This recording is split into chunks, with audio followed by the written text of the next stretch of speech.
C'est toujours un réel plaisir d'être dans la maison de Dieu pour nous laisser remplir par son esprit et nous diriger. Et quand Dieu est là, il se passe toujours des miracles. Il change nos tristesses en joie. L'âme abattue est restaurée. Et on quitte le domaine de la défaite pour entrer dans la sphère de la victoire. Parce que Jésus est là. Gloire à Dieu. Merci au Seigneur. Ce matin, il m'a mis à cœur ce thème, la victoire sur soi-même. C'est vrai que des fois, on cherche la victoire pour nous-mêmes, sur les autres. C'est que Dieu va encore faire. Mais une des plus grandes victoires aussi qui nous concerne, c'est celle que nous remportons sur nous-mêmes. Quand Jésus a choisi les 12 apôtres, avant de les envoyer, il va les former.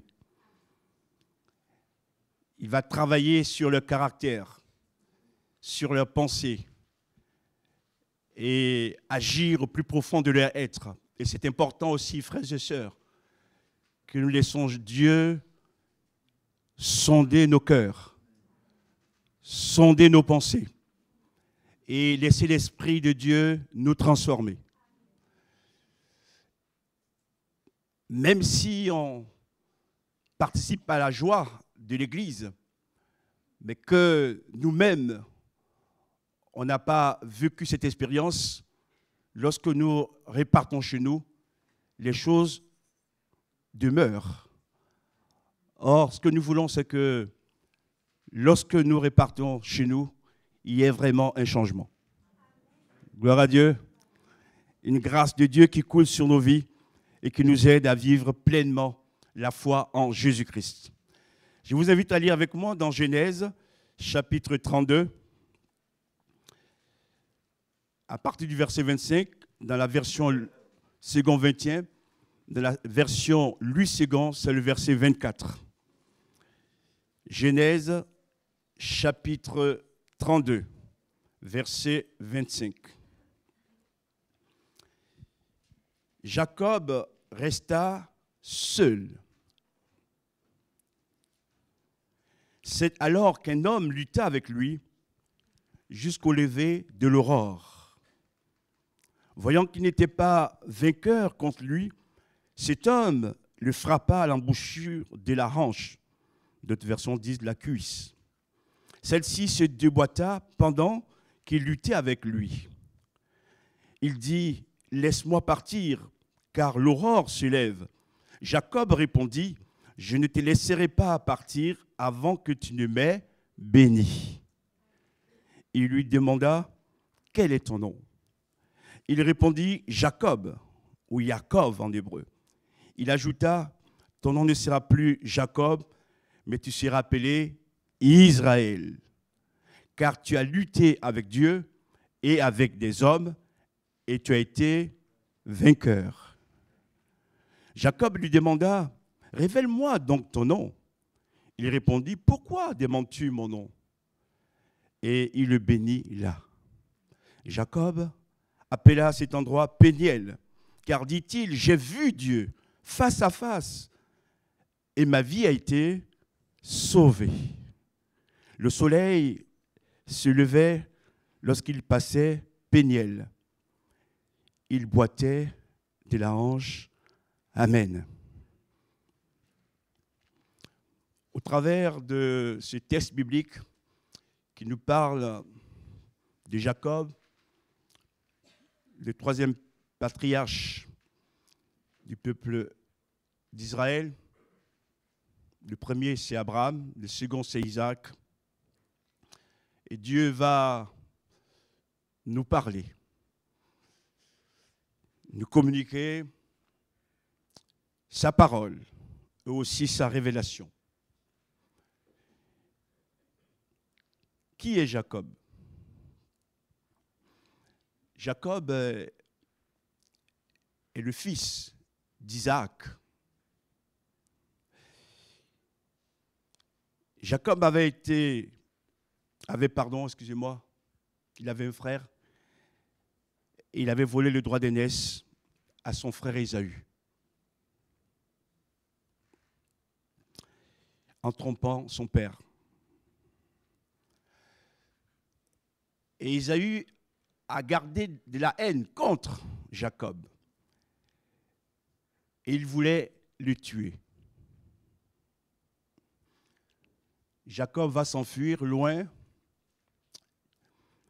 de son pays d'Israël pour aller se réfugier chez son oncle Laban, en Mésopotamie. On peut voir cette histoire dans Genèse chapitre 27. Après plusieurs années de service auprès de son oncle Laban, il rentre au pays, il est de retour. Et il sait que sur son chemin de retour, il va rencontrer quelqu'un, Ésaü, son frère. Et qu'il va falloir régler les problèmes, fut-il ancien, puisque Ésaü sera là.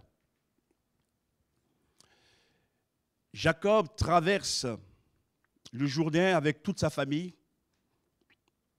ses serviteurs et ses enfants, avec son troupeau, son bétail. Mais à un moment donné, il prend conscience qu'il doit faire demi-tour. Il retraverse le Jourdain et il se retrouve tout seul. Premier point de ce message, Jacob resta seul. Il est dans une profonde solitude, comme cela peut aussi nous arriver, frères et sœurs. On a une famille, on est entouré, mais des fois, on peut se retrouver seul. Et ce n'est pas toujours négatif. Parce que cette solitude va l'amener à se confronter à Dieu lui-même et à lui-même aussi. Il y a des combats qu'on mène seul. Il y a des combats qu'on mène seul.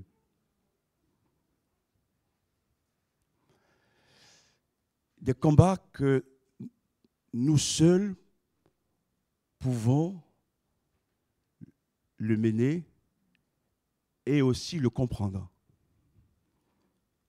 Ceux qui sont autour de nous ne comprennent pas toujours. Mais je voudrais vous dire, frères et sœurs, c'est là que se réalisent les plus grandes victoires.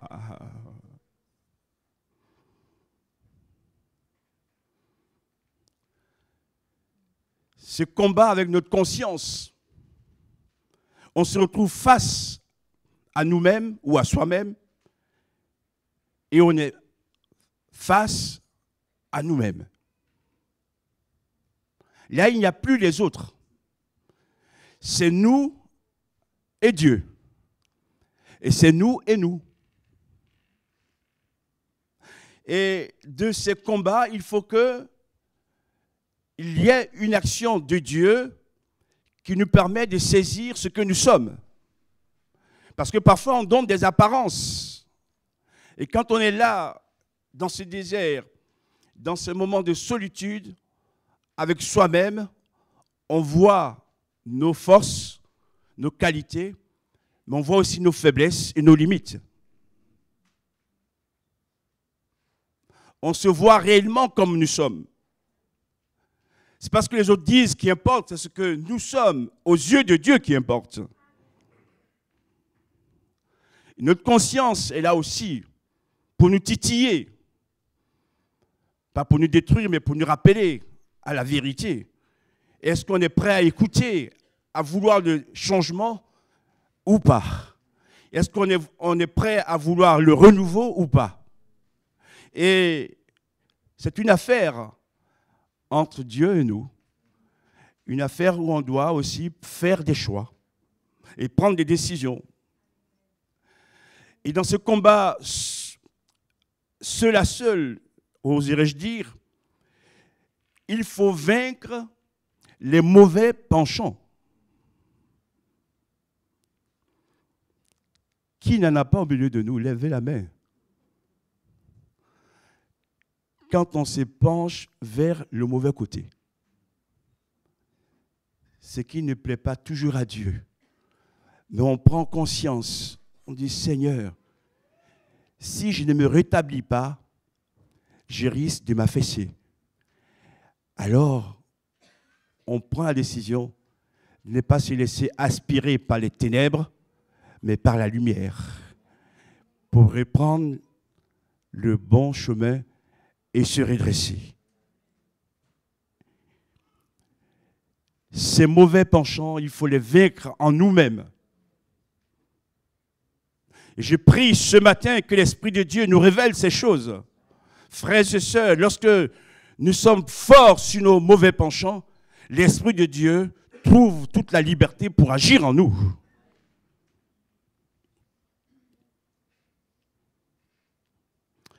Et également, améliorer ses midotes. Le mot est un mot hébreu, mais qui signifie en français simplement améliorer ses vertus. Ça veut dire que là où on a déjà fait des progrès, Dieu nous demande d'en faire encore. Parce qu'il n'y a pas de limite finalement. Et là où on a régressé, on a diminué, on est devenu négligent, Dieu nous demande de laisser l'Esprit de Dieu restaurer ces choses en nous. Et quand nous prenons la décision de dire Seigneur, au secours, viens m'aider, alors il vient. Mais si nous restons dans notre état et que nous ne voulons pas changer, mais nous ne changerons pas. Parce que Dieu n'oblige personne à changer.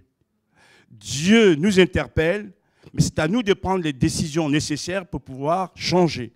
Mais quand nous prenons même la première décision, alors qu'on est encore faible et qu'on veut le secours de Dieu, alors Dieu agit en nous.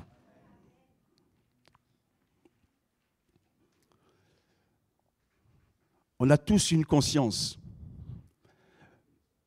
Même si cette conscience n'est pas parfaite, parce qu'elle est une conscience humaine, néanmoins, la conscience éclaire nos choix de vie. Par exemple, quand le Seigneur nous dit dans sa parole,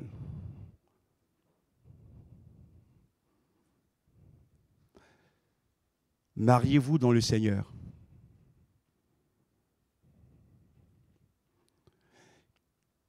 Quand le Seigneur dit dans sa parole, fuyez le mensonge, les ténèbres, et qu'on ne veut pas respecter la parole de Dieu, et qu'on fait à sa tête, et qu'après les choses ne vont pas très bien, à qui la faute? À Dieu? Non. Parce que si on ne se soumet pas aux directives de la parole de Dieu et qu'on fait des choix personnels en disant je vais être heureux à tout prix ou heureuse à tout prix, il y aura des conséquences. Et quand je dis ces choses, frères et sœurs, je ne vise personne, c'est par amour que je dis ça. Parce que si vous voulez être béni, il faut être dans le chemin de Dieu.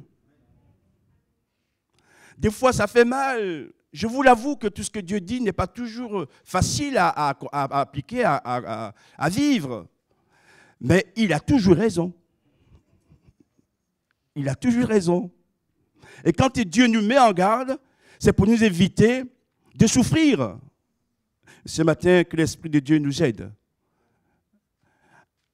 à utiliser nos consciences pour faire les bons choix. Et quand la conscience est éclairée par l'Esprit de Dieu, elle devient vive. Parce que Dieu est avec nous pour nous dire ce qu'il faut faire, ce qu'il ne faut pas faire. Et si on obéit, alors on a la victoire. Deuxième point de ce message, Jacob lutte avec un homme. Tout ce qui est écrit ici a un grand symbolique.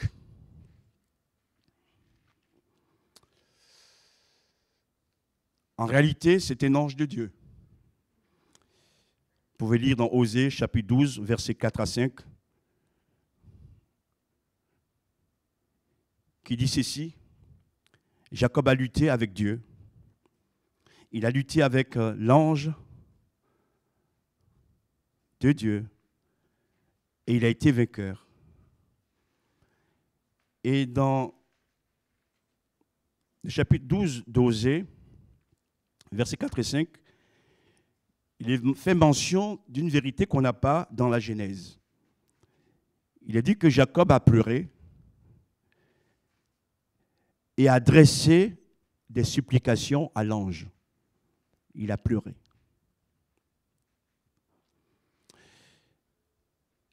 La lutte avec l'homme ici, c'est la lutte avec lui-même, avec sa propre personne. Et l'ange, quand il vient vers Jacob, prend une forme humaine, alors que l'ange est esprit.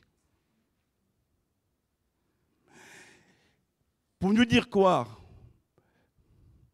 Que dans la vie, de manière symbolique, nous lutterons avec, en face de nous, des hommes, mais nous lutterons aussi avec des anges. Quand la lutte est avec les hommes, nous restons au niveau humain. Quand c'est avec l'ange, on est au niveau céleste, spirituel. Et c'est un ange qui va venir transformer la vie de Jacob. Pour dire à Jacob, tout ce que tu as fait dans le passé contre ton frère, c'est pas bon. Et tu n'as pas à lutter contre un homme. Mais avant de lutter contre les hommes ou avec les hommes, fais ta propre lutte intérieure. Et là, c'est profond. Frères et sœurs, lorsque dans notre propre vie, on a une victoire intérieure, qu'il fasse autour de nous la plus grande des tempêtes, nous sommes toujours en paix. Parce qu'on s'est positionné sur le vainqueur, sur Jésus, sur Dieu lui-même. Tout peut trembler, mais intérieurement, on est assis. Et rien ne peut nous faire bouger, parce que Dieu est avec nous. Et Dieu nous bénit.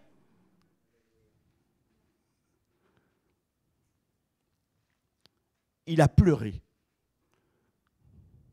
Et des fois, c'est vrai, qu'on pleure sur nous-mêmes, qu'on pleure sur les choses, plutôt sur nos manquements, sur certaines paroles qu'on a eues, sur certaines attitudes qui nous font pleurer. Et on demande pardon à Dieu afin que nous puissions recevoir son pardon et sa miséricorde. Et c'est ce que fait Jacob. Il va même supplier l'ange de lui venir en aide. Et si vous avez bien lu le texte avec moi, il est dit que toute la nuit, Jacob lutta avec l'ange. Cette lutte est aussi particulière. Elle ne se fait pas pendant le jour, mais elle se fait pendant la nuit. Vous serez d'accord avec moi, frères et sœurs, je vous dis ceci. Il y a des fois, dans la nuit,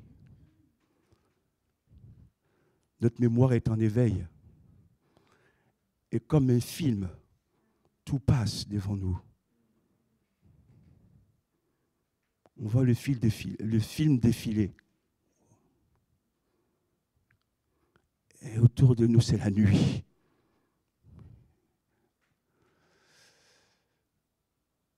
Et quand c'est l'hiver, c'est encore glacial.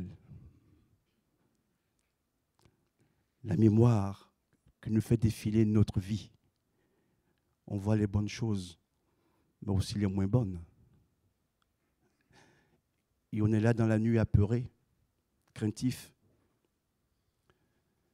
Mais je voudrais vous rassurer, frères et sœurs, c'est que cette lutte, si elle a eu lieu la nuit,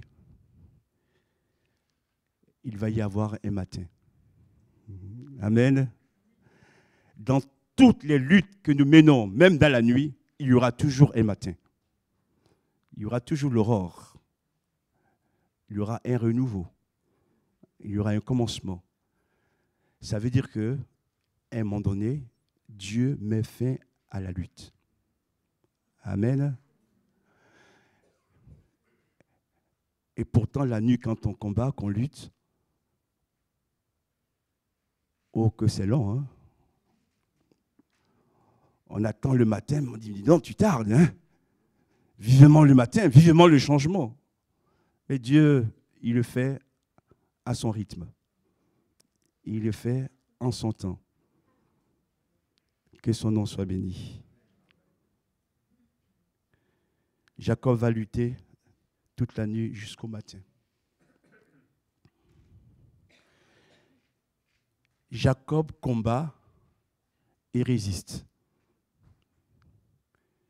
Il combat l'ange et il lui résiste. Ce combat est décisif. J'aimerais insister un peu là-dessus. Frères et sœurs, nous menons tous toutes sortes de combats. Mais il y a des combats qui sont décisifs, qui vont impacter notre avenir. Et là, il ne faut plus jouer, frères et sœurs. De l'issue de ce combat dépend l'avenir de Jacob. Et même de toute sa famille. Comme quoi, si nous menons bien le combat avec Dieu, il peut y avoir après des répercussions positives sur toute notre famille. Mais il ne faut pas, je vous le dis, en vous aimant, il ne faut pas fuir le combat. Il y en a qui auraient dit, mais je reste de l'autre côté du fleuve de Jourdain, je ne combats pas, surtout tout seul, je ne vais pas y arriver, et puis que Dieu va m'accompagner. Non. Tant que tu n'as pas mené ce combat avec toi-même, là où Dieu le veut, tu peux avoir des aspirations, il n'y aura pas d'application, il n'y aura pas d'accomplissement. Est-ce qu'on s'est compris? Donc ces combats, il ne faut pas vouloir les éviter. C'est comme le chameau, quoi. Alors qu'il y a un vent de tempête, une tempête de sable qui met sa tête sous terre, mais tu vas en prendre plein de sable dans le corps. J'aimerais le dire à quelques-uns ce matin, mon frère, ma soeur. Ce combat que tu es en train de mener, ou que Dieu te fait mener en ce moment, ce n'est pas un combat qui t'amène à l'abattoir, mais c'est un combat qui te rapproche de plus en plus près de Dieu. Amen. On va à l'essentiel. Tout ce qui est secondaire est futile. Jacob combat contre les forces du mal. Et j'ai écrit ceci, contre ses propres peurs. Qui n'a jamais eu peur ici? Même si on sait qu'on a la foi. Il y a des fois, on est traversé par les peurs. À notre sujet, ou au sujet des autres, ou des membres de la famille. Mais le Seigneur te dit ce matin, si tu veux que ceux qui t'entourent vivent en paix, toi-même, sois d'abord guéri de tes peurs. Vous voulez que je répète? Parce que des fois, on veut le changement des autres. On veut la bénédiction des autres. Et ce n'est pas mauvais en soi. Mais Dieu nous dit que tant que tu n'es pas toi-même guéri de tes propres peurs, qu'est-ce que tu peux leur apporter?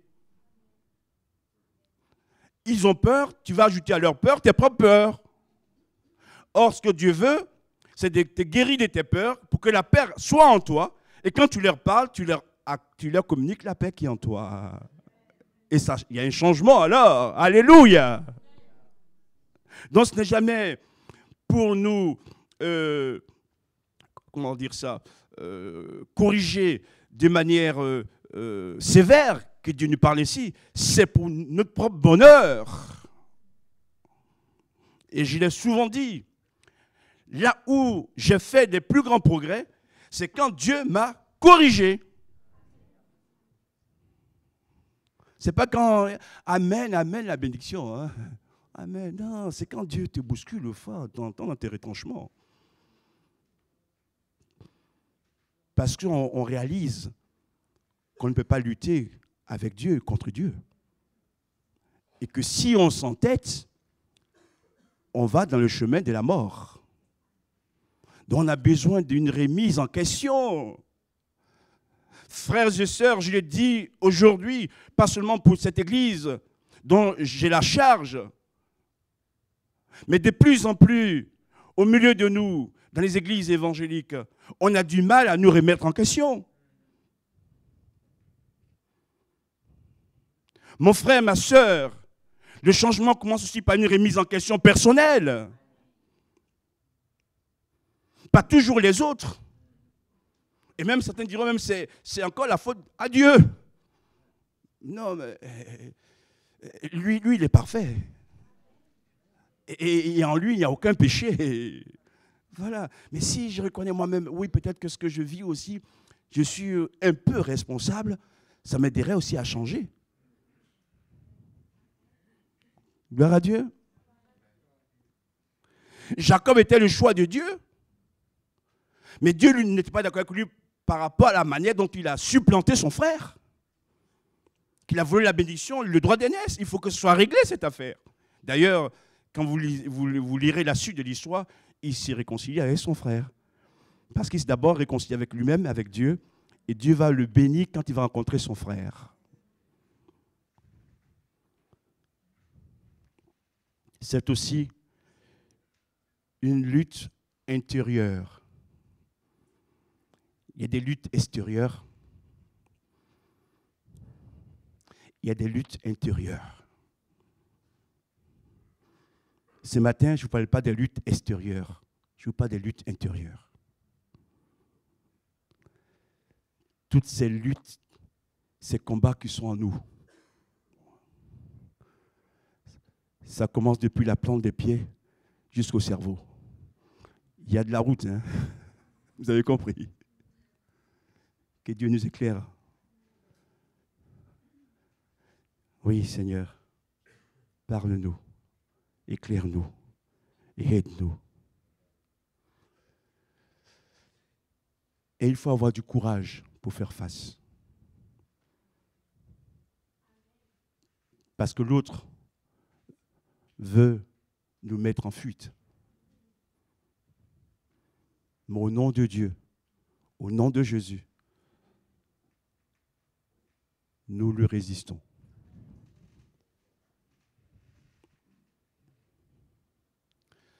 Donc, mes frères, mes sœurs,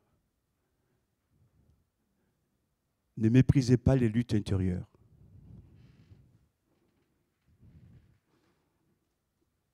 Parce que la victoire commence déjà là aussi.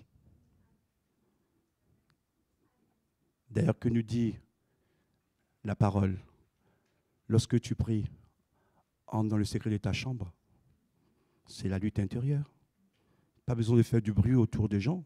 C'est entre toi et Dieu. Et Dieu, qui voit, répondra à ta prière.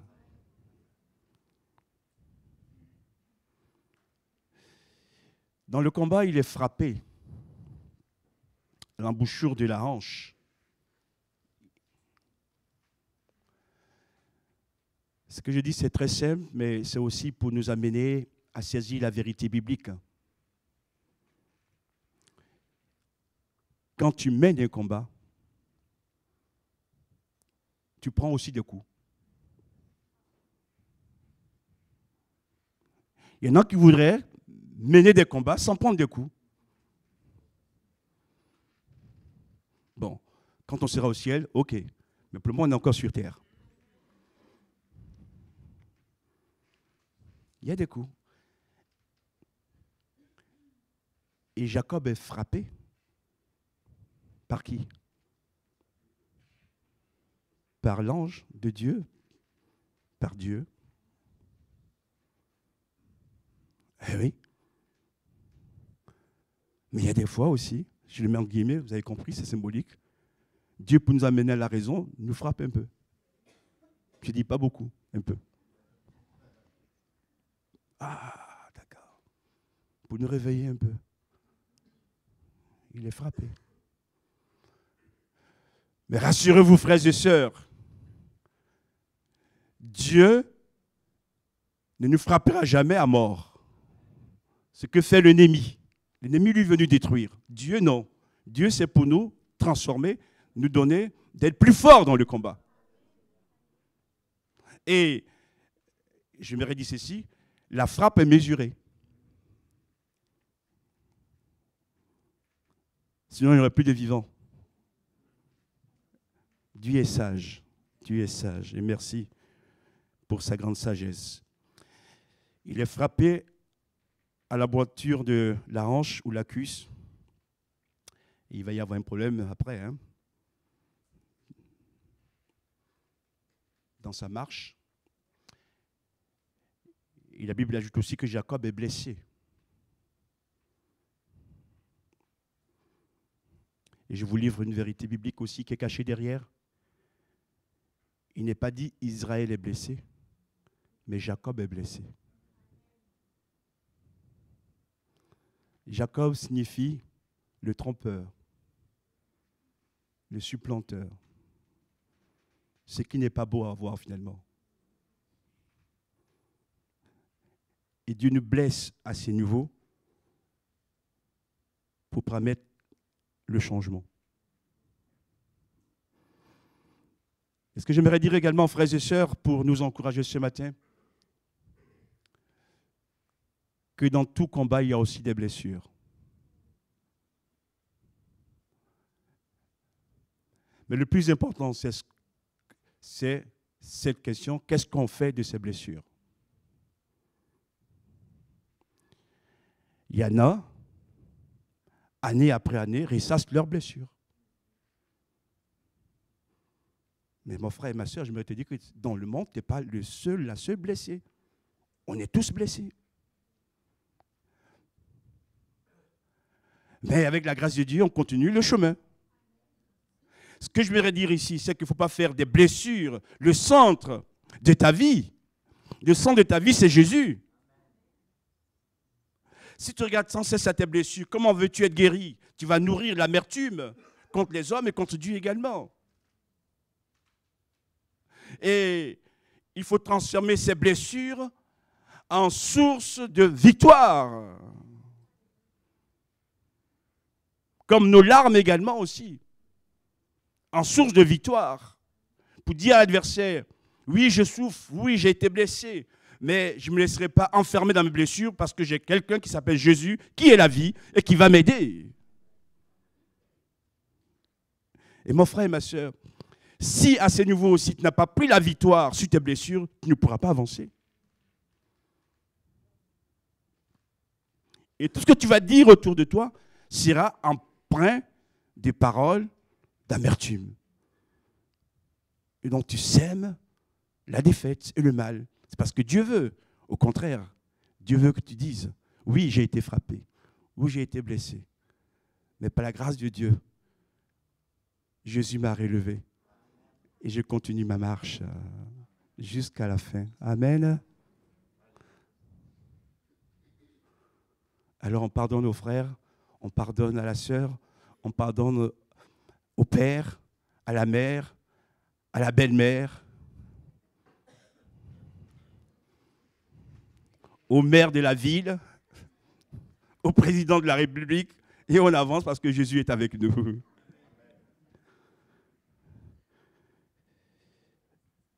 Voilà, toutes les maladies intérieures, Dieu nous en préserve parce qu'on fait le bon choix. Je termine.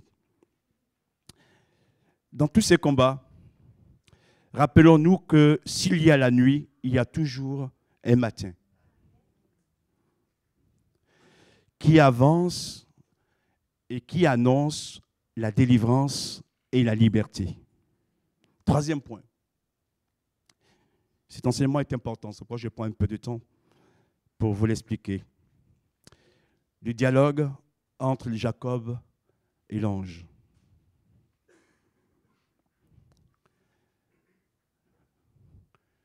Dieu a envoyé son ange et Dieu permet maintenant à Jacob de s'adresser à l'ange. Ils vont parler. Il n'y a personne autour d'eux. Il n'y a que l'ange et Jacob. Alors l'ange dit à Jacob, verset 27, « Laisse-moi partir, le jour s'élève. » Et Jacob répond, « Je ne te laisserai pas partir avant que tu ne m'aies béni. » Ce que j'aimerais dire, frères et sœurs, c'est que dans ce combat contre soi-même, Dieu permet à un moment donné un dialogue entre lui et nous. Vous savez, ce qui est terrible, c'est quand tu mènes un combat et que celui qui est en face, il n'y a pas de paroles ni rien en retour. Tu ne sais pas trop ce qu'il pense et qu'elle pense. Et ici, Dieu parle à Jacob. Et je vous dire aussi, pour nous encourager, frères et sœurs, dans ces combats ultimes et décisifs,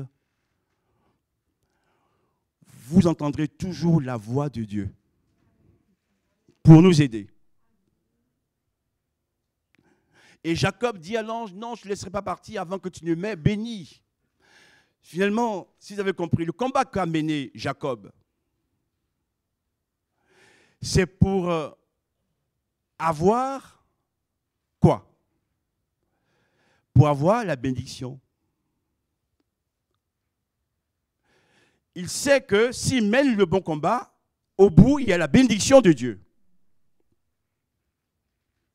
Et il supplie l'ange de le bénir. Et il attend une action de la part de Dieu. Et Dieu, bien sûr, va intervenir en sa faveur. Et nous poursuivons la lecture. Jacob donc demande une bénédiction immédiate. Bénis-moi maintenant. Bien sûr, c'est Dieu qui décide la bénédiction. Mais frères et sœurs, il y a des situations dans lesquelles nous sommes où on a besoin que Dieu nous bénisse maintenant.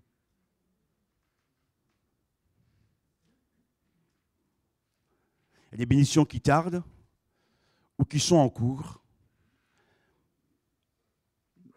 Mais il y a des bénédictions que j'appelle des bénédictions express. Il n'y a pas que le colis express ou le transport express. Il y a aussi des bénédictions express. Parce que là, si tu n'agis pas, mon Dieu, je suis perdu. Si tu ne tends pas ta main sur ma vie ou sur les membres de ma famille, nous sommes perdus. Et ce n'est pas une imposition à Dieu, c'est parce qu'au fond de nous, on a besoin de cette bénédiction. Et Dieu le sait. Ce n'est pas être aussi prétentieux ni orgueilleux. Non, Seigneur, si tu n'agis pas, on est perdu. Et comme Dieu ne veut pas qu'on soit perdu, il va agir. Et d'ailleurs, Jacob sera béni. Amen. Jacob sera béni. Verset 28. L'ange lui demande, quel est ton nom? Il répond, je m'appelle Jacob, c'est-à-dire le trompeur. Et aussi, j'aimerais vous dire une vérité. L'ange qui va bénir Jacob, c'est Dieu, finalement. Parce que les anges ne bénissent pas. Cet ange, il bénit parce qu'il est Dieu. Est-ce qu'on s'est compris? Voilà.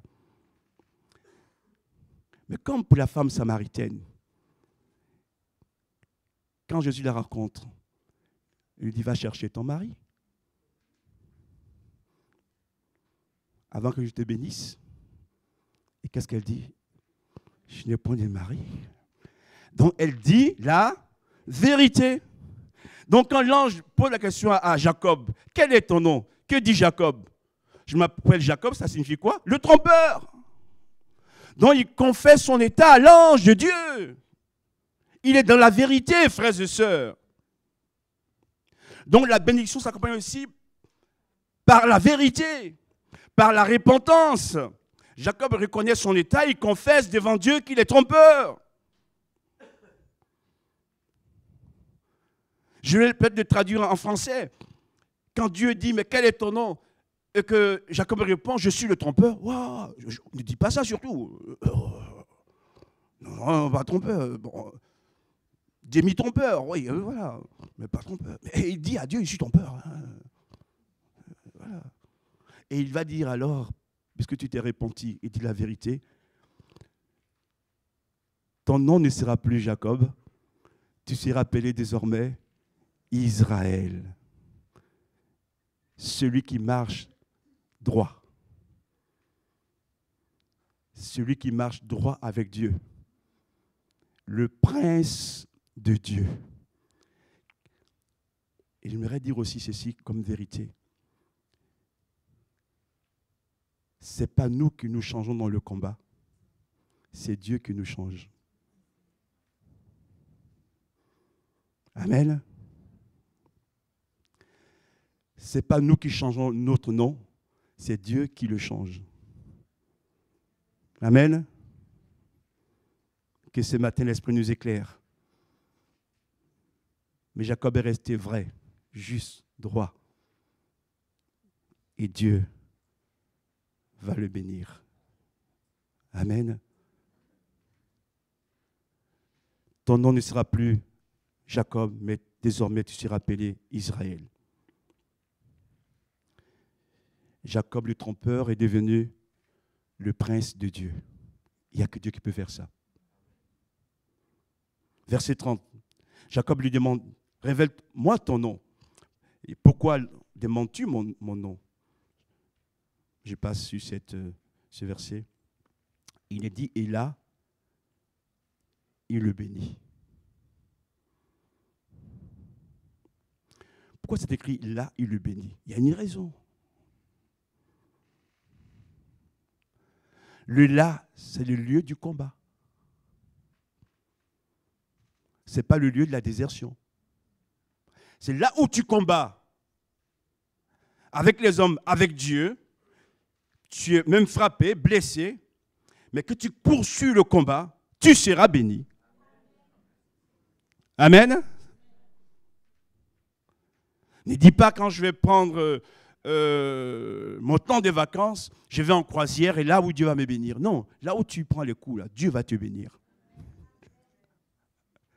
C'est extraordinaire. Parce que Dieu est au-delà des hommes, au-delà de ce qui arrive. Et lui maîtrise tout. Il va agir alors en ta faveur. Aujourd'hui, c'est par Jésus, notre Sauveur et Seigneur, que Dieu nous bénit. Il est plus grand que cet ange. Conclusion. Jacob, tu as lutté avec Dieu et avec des hommes. Dans chaque lutte intérieure, ou chaque victoire contre soi-même, il y aura toujours les deux entités.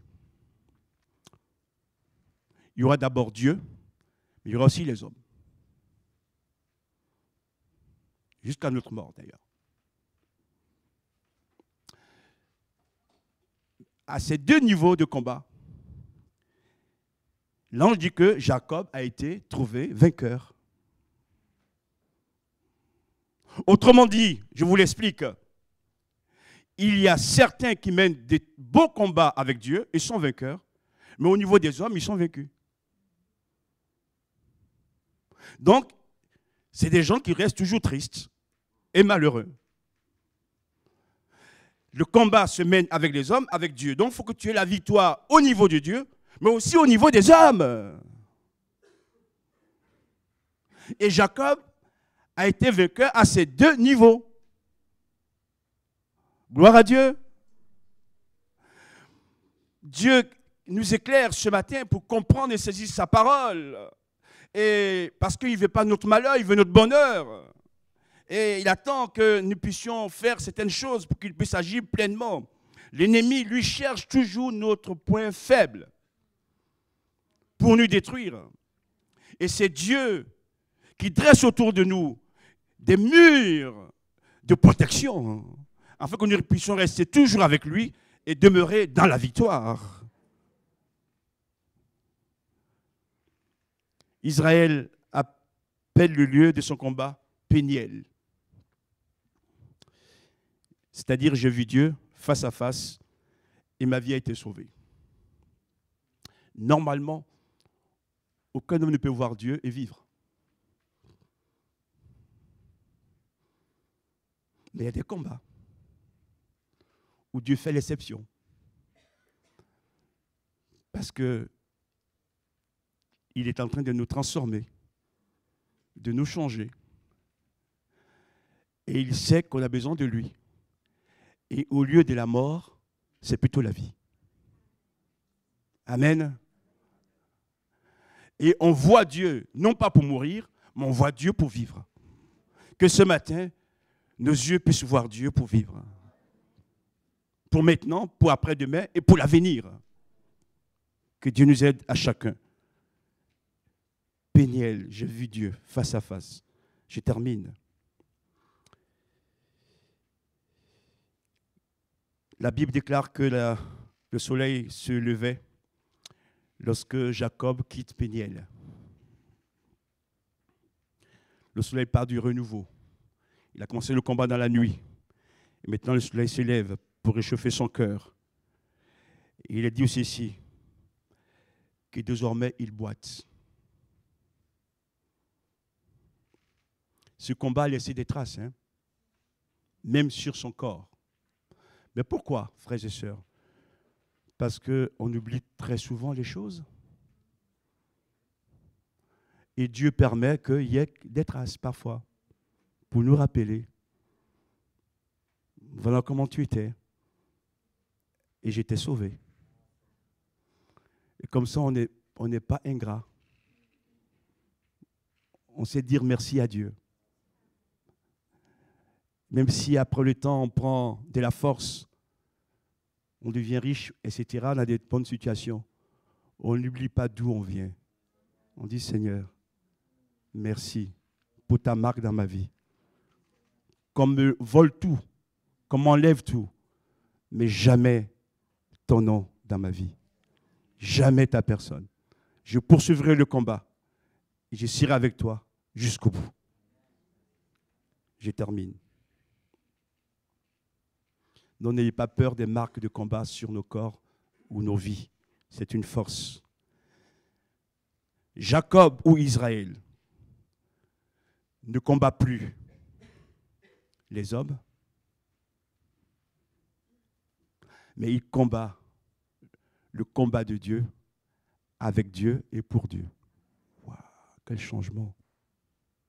La vision est changée totalement. Toute sa vie est consacrée à Dieu. Vous comprenez maintenant pourquoi, frères et sœurs, de lui est sorti les 12 tribus d'Israël. Et de lui, il va sortir aussi le Messie. Parce qu'il a compris que peu importe ce qui nous arrive, le tout, c'est de faire la paix avec Dieu et de laisser Dieu diriger notre vie. Et que sa sémence soit une sémence qui serve Dieu à jamais. Que Dieu nous bénisse ensemble. À lui soit la gloire. Amen. Merci pour ta parole. Pour cet enseignement, j'ai essayé avec mes mots, mais tu es l'esprit. C'est toi qui sais parler au cœur. Tu sais aussi nous consoler, nous aider. Et ce matin, de tout mon cœur, je prie pour que vraiment tu œuvres toi-même en nous. Et que nous ne fuyons pas ces combats solitaires. Que nous acceptions, Seigneur, et que nous réalisons que c'est là aussi que se trouvent les grandes victoires. Ce matin, merci pour ta miséricorde et ta compassion dans nos vies. Merci pour l'action du Saint-Esprit. Merci pour le changement et les victoires que tu as opérées, que tu vas encore opérer. Dans le nom de Jésus, nous glorifions. À toi soit toute la gloire. Amen. Dieu soit béni. Merci.